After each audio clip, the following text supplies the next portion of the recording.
改名，坐不改姓，做生意用埋真名，犀利呢家姐關雪兒 ，hello。叫廣東歌后啊！係啊，佢哋係咁叫我啦，又叫我慈善歌后啦，又叫我廣東歌后啦。以前有人哋叫我長腿歌后啦。長腿，冇企起身冇嘅，我好矮嘅。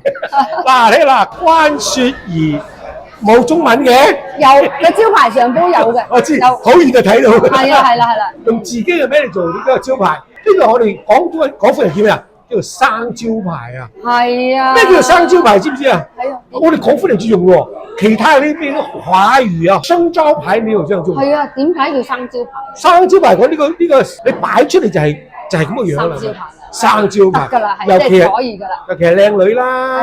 邊度咧？OK 㗎啦，我係 OK。資深嘅，從後生靚到而家喎。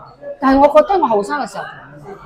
依家反而年紀大咗就比較靚啲，越大越有味道啊！係啊，喺度發出嚟就嚟咗個魚頭路嘅呢度啦，係啦。呢啲今日係我嚟嘅真正嘅目的啦。哇！而家唔止係新加坡著名喎，去到中國都出名喎。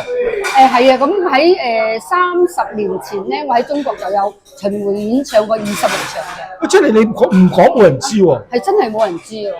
嗰時我哋新加坡嘅歌星咧。跑碼頭比較多啲㗎啦，去到中國30年前啊，30幾年前，應該有35年前啦。嗰陣時我喺嗰度逗留咗2個月，就唱咗26場，即係去咗好多地方啦。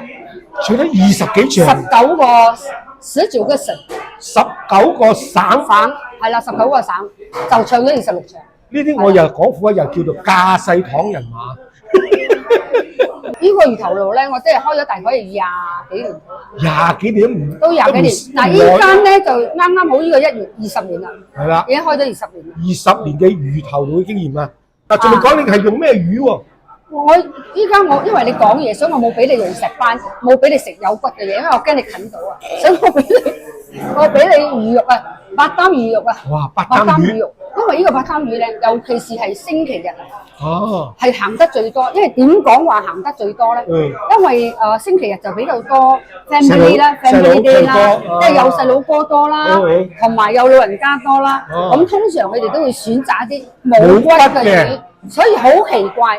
但係如果你話比較大眾化咧，就係石斑係行最多嘅。石斑係最貴嘅。食石斑我用紅斑，石斑係講食咧係石斑係都係最好食。佢嘅味道又好。係啦係啦。如果係適合做魚頭路。係啦。但係潮州人咧就中意食倉魚。